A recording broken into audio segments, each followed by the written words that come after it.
Oh, hey! Hey, Deadpool! Ryan Reynolds is so cool. Deadpool released a cast plot and everything you need to know! I need to know everything! Uh-huh. Okay. Okay. X-Force! The taxi guy? I don't know what that is, but that's cool. Domino! Oh, that's all I need to know. I need to see this movie. But where to start? Where to... I gotta find Deadpool 2.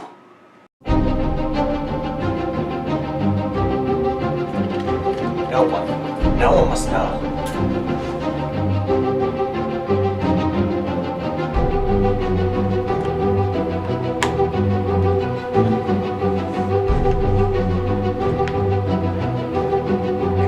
I gotta find it.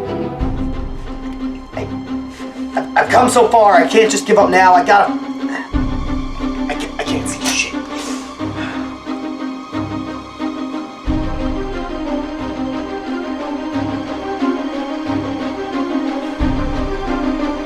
I can't give up now. I gotta... Of course, be located there. I mean, that's where all great things come from. Damn it!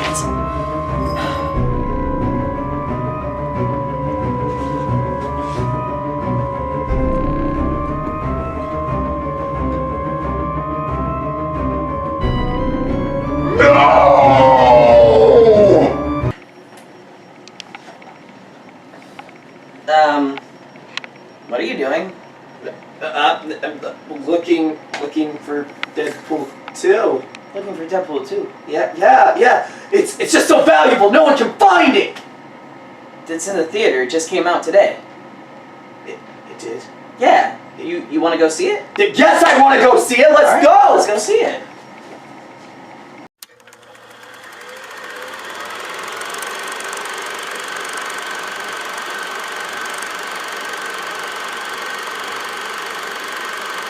Captain Deadpool! No. Just Deadpool. Sexy motherfucker! So, yeah, in case you guys were wondering, yes, we did go see Deadpool 2, and yes, I loved it. X-Force.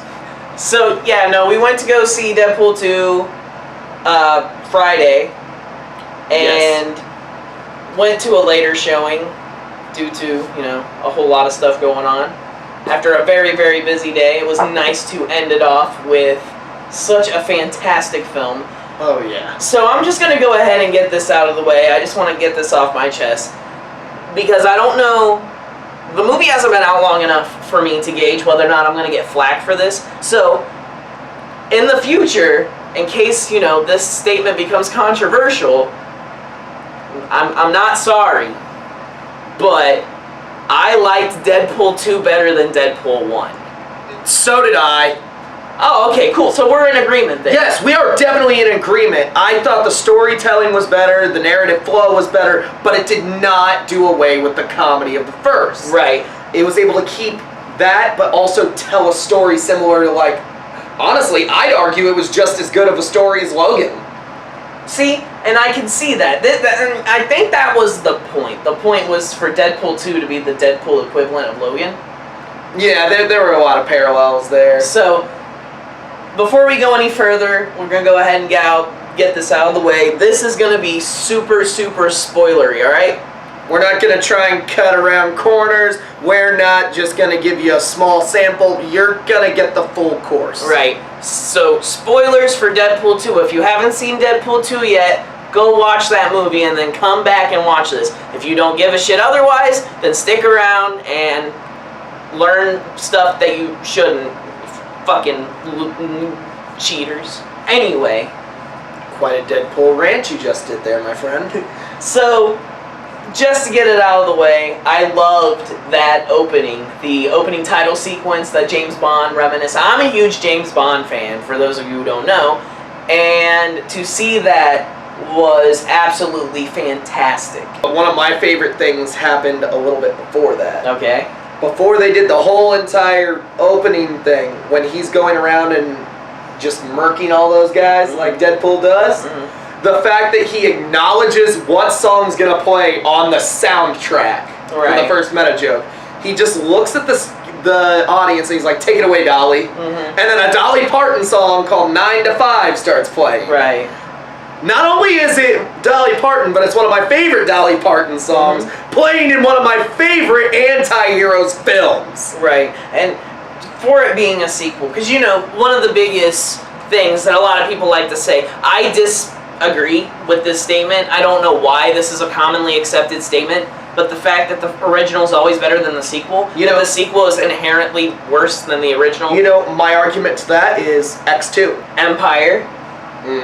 Aliens. There is a slew of sequels that are much, much better than the one that came before, The Godfather Part 2. This one basically breaks the mold and follows in the footsteps of those other sequels that have come before that have transcended past the original, the first one. Oh, yeah. I will say that there were a few parts in the movie where they kind of tried to hit the plot too hard. And there were many, many parts where I thought it was getting way too real for Deadpool. See, like the part where they kill him off. Like, he saves the day. At the end, they kill him off. They try to do the whole Logan thing. You can tell that Ryan Reynolds was given free reign during that scene. Oh, yeah, no. And I understand. I like the part where they hammed it up, and they, like, did the part where, like, he's like, oh, the light at the end of the tunnel. Oh, wait, that's the sun. Don't look at that, kids. Don't stare at that. The way they drew it out afterwards, and when he finally went to basically, you know, for lack of a better term, heaven, and he was back with Vanessa. You didn't like that? It's not that I didn't like it. I did like it. I didn't like the fact that it was in a Deadpool movie. See, those were the moments that I thought it was getting way too real for Deadpool. See, I was okay with that, but that's because I've actually read some of the comic books and stuff, and you would be surprised. You wouldn't think Deadpool, a character like him, would get very serious narratives. Some of his stories are the most story-driven in the Marvel library. Fair enough, and you're right. I don't have that advantage because I haven't read Deadpool. Yeah. I don't think I've ever read a Deadpool story. On the other hand, though, you know, I understand who the character is. I know enough about the character to know, you know, when things get too real. And to me, that's just what it felt like. It was just getting way too real for him, and it just felt like they were trying to draw that parallel with Logan really, really hard. I feel like they felt that the creators might have felt like they had something to prove, because everyone was just like, when Logan came out, they were like, that's it, it's done, you can't make a better X-Men anything than this. Right, and then Deadpool 2 came and was like, well, I'm gonna try. I don't think it beats Logan. In my opinion, Logan is still miles, it's leagues away from Deadpool, because it's a different kind of movie. Oh yeah, all together it's a different kind of movie. Comparing them would be like comparing a regular red apple with a Granny Smith apple, because at the end of the day they're both apples, but they're two different kinds of apples. Fair enough. They're so different, yet they're so similar. Right. I get what you're saying. In the end, at the end of the day, I really don't want to compare them, because I love X-Men anything. Yeah, no, and at the end of the day, it's going to be another X-Men movie. And it really was. It was more so an X-Men movie than the first Deadpool was. For about 20 minutes. So there's a part where they're walking around the X-Mansion. Colossus, Negasonic, and Wade. Wade's rolling around in Xavier's wheelchair. And he's bitching about the fact that he only ever sees those two there. He's like, it's like the studio couldn't cough up enough money, you know, to get all the other, you know, famous X-Men. And then, lo and behold, there's the X-Men cast from the recent movies, from like Apocalypse and all that other stuff, and they're kind of looking like, and they slowly like close the door and Beast turns around. Yeah. And just, So, that being said, I'm going to be very, very disappointed if we go into the theater for Dark Phoenix and there is not a scene where they're in that room talking about something and then you see Deadpool walk around the corner bitching about the studio not giving them, you know, the famous X-Men, and then they slowly close it, and then that's the end of it. They never bring it back up. Now, there was one new X-Men to the mansion in this one. Oh yeah, that's right. Akiko. Yeah, Akiko, Negasonic Warhead's girlfriend. Yeah. She has electric whips. She has the ability to channel electricity. Right, and then she has the chains. Yeah, she uses the chains sort of like Ghost Rider does. Exactly. It's a way to just harness the power. Right. That was cool. We didn't get to see a whole lot of her powers in the movie. Basically, what you saw in the trailer was what you got in the movie. A little bit more, but not by much. And unfortunately, that can also be said about pretty much every other superhero mutant that appeared in this movie, because 90% of the X-Force members did not make it through the first 5 minutes of their screen time alive. They got about 15 minutes. Maybe 10. I'll give them 10. I'll be generous and give them 10. All right, let's run them down. Well, I mean, Bedlam, he ended up getting hit by a bus and going through the window. Fucking Zeitgeist, who ended up being, who I thought was going to be one of my favorite characters in the whole fucking movie. He actually still was, even though he barely appeared. Right. He was one of my favorites. He got fucking sucked into the wood chipper. Which is funny, because the way he dies in the comics is that his legs get cut off of his body. And then Peter, the guy that, doesn't have any powers while trying to save Zeitgeist, he got vomited on by him, and he corroded his body, and he just died right there. And then the Vanisher. Okay, my personal favorite cameo. My personal favorite cameo was the Vanisher, who is invisible all the way up until he gets killed off, and when he gets killed off, he reappears only to reveal that it was Brad Pitt. Before you were like, I know Brad Pitt has a cameo, and I'm like, oh, well, that's cool. I hate Brad Pitt, but we'll go with it. Well, his cameo was his death. Yeah, his cameo was his death, so, I mean, there was that. Now, I think the thing that really made the cameo for me with Brad Pitt was where he's like, Vanisher might still have a chance to admit. Nope, he's super dead. Yeah, because he caught fire. He caught fire and dropped like 3 feet to the ground. Right. I think the biggest disappointment I have with this movie, and I mean it makes sense considering. Oh, we didn't talk about Shatterstar. Oh yeah, that's right, Shatterstar. How did Shatterstar die? I forget. Shatterstar got it the worst. He's an alien samurai and a badass in the comic. Basically, he's like a foil to Deadpool, but from space. Unfortunately, Shatterstar, while he's flying around with his parachute. Okay. While he's flying around with the parachute because of the wind advisory, he gets flown near a landing helicopter and flies into the helicopter blades, getting just shredded, decimated, green alien goo all over the place. We found something he's not better than me at. Exactly. Just, poor Shatterstar, because he's such a cool character, but hey, his screen time was all over the place. Right. Well, one thing I was really disappointed with was the fact that there was no Stan Lee cameo. Honestly, was there even one in Apocalypse? Yes, there was. There was in the scene near the end where everything's going to shit and Apocalypse and the Horsemen are tearing up the earth. They show the part where they send out the nuclear missiles, and there's all people like watching as all this is going on, and it's Stan Lee and his wife.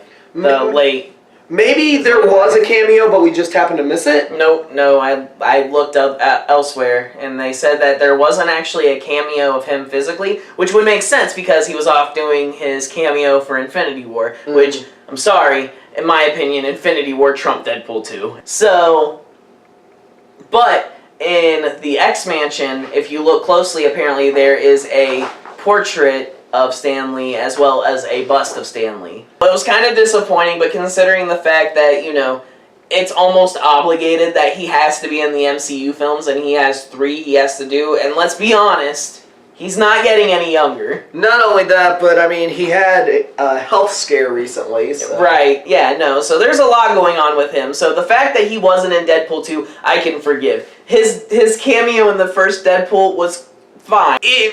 That cameo in the first Deadpool for Stan Lee, it is still by far my favorite Stan Lee cameo of all time. Yeah. Him being a DJ at a strip club and saying that you can't buy love, but you can rent it for an hour. Yep. That is perfect.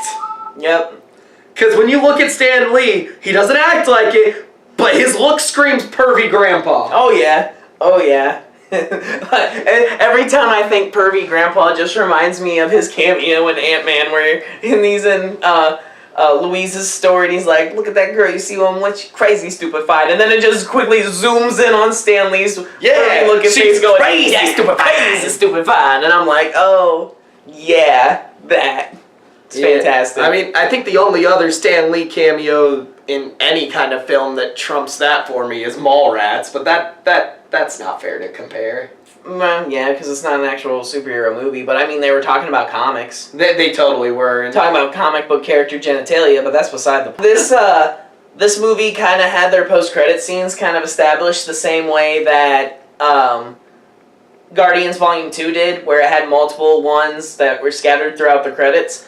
I particularly liked the nod to X-Men Origins, where he went back and killed Deadpool from X-Men Origins. Shooting him like 7 to 8 times. And then he's like, "No, don't mind me. Just cleaning up the timelines. Don't scratch." And it was kind of cool because even though it wasn't the actual Hugh Jackman, it was Hugh Jackman from 2009, it brought Hugh Jackman and Deadpool together in a movie, which I will take that. That I will take. It's fine. It was funny. It's great. I'm happy with it. That was almost much better than the part in the first movie where he had Hugh Jackman's face stapled to his face. Oh, yeah. After he saved Vanessa. Yeah. And actually, you know what? She might not be dead. She might not be dead now because he turned back time and he changed all that shit. And he saved the X-Force members. Okay, now you're really getting my hopes up. And you know, that's a possibility. That's true. Who knows? They might not do Deadpool 3 now. They're probably going to end up rebooting it for the MCU now that maybe Disney owns the shit. Maybe. They've already said that they're gonna, if they use Deadpool, they're using Ryan Reynolds. Like, that's not going to change. Good.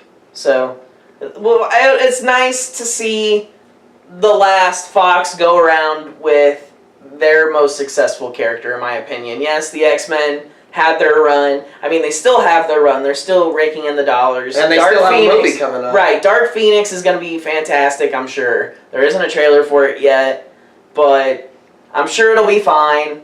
What they're going to do with that afterwards, I don't even think they plan on keeping those actors. They might not. They might actually end up rebooting the X-Men completely, which at that point I think it might be time.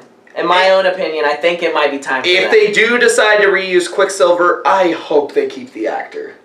They might. On the other hand, they might not. If they're going to change one of them, they're probably going to end up changing all of them, honestly. That's true. They're going to probably end up recasting Wolverine, which, as controversial as that choice may still be, because, Hugh Jackman will always be Wolverine in our hearts.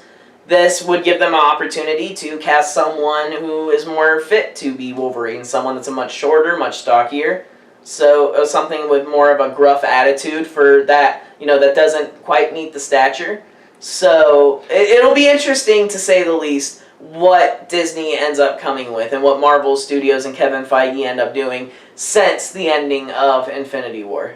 Yeah, and honestly, Disney getting the X-Men finally, it's a really cool thing, especially considering that within the X-Men alone, and I'm not just talking about the X-Men, I'm talking about like the Ecstatic, the X-Force, all of these guys, there's like over 700 different roster options. Right.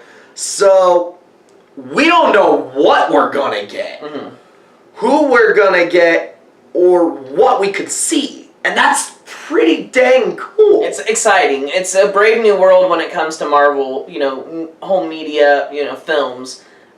When it comes to the MCU, there's a lot of things in store that we don't even know about yet that they haven't announced. And it's going to be fun when they finally come out with this stuff and it starts taking shape once we move into Phase 4. And I think Deadpool is going to play a really big part of that, whether it's with or without Ryan Reynolds. Like I said, from what I've heard, from what I've read, they plan on keeping him, and if that's the case, I'm okay with that. The only other thing that means is they're going to have to release their first ever MCU rated R film. I'm sure they can do it. And I'm sure they can do it. They could probably pull it off. I mean, if anything, Infinity War was one step closer to something of that sort. Oh, yeah. And I think it'll be interesting to see where it takes us from this point. Cable... It's kind of funny, we're, keep talking about Infinity War and all this other stuff, because the actor that played Thanos in Infinity War is the same actor that plays Cable. Yeah. And I have two favorite Marvel characters of 2018, and they're both Thanos and Cable because of Josh Brolin. Yeah, Josh Brolin was a good choice. Honestly, I feel like, I'm sorry, Brad Pitt, but I think that Josh Brolin did a lot better than what you could have done. It's kind of funny because Josh Brolin is something of a pop culture figure of my childhood, except he came before. He came in a movie before I was born, but it was a movie I grew up with, and it was The Goonies. Okay. He plays the older brother, Brand. That's Thanos. I owe you one. That is mind-blowing. Exactly. So, like, I hear that name, and I associate it with this guy from The Goonies, and I think of where he is now, and he played two big-name Marvel characters in two films in the same year. And he did them both very well. It's not like he half-assed one to do good at the other. He did them both fantastic. Oh, yeah. And I really like, you can see the hurt in him. At the same time, his dark and broodiness is a very nice contrast with Deadpool's sense of humor. Alright, well, I guess that's all we have for tonight. Avengers Assemble. May the Force be with you. And it's time to kick ass and chew bubblegum. X-Force! No, Pat, you love coconuts and basketballs, and bless you, you sneezy son of a bitch. Mayonnaise forever. Yes. Mayonnaise forever! Alright.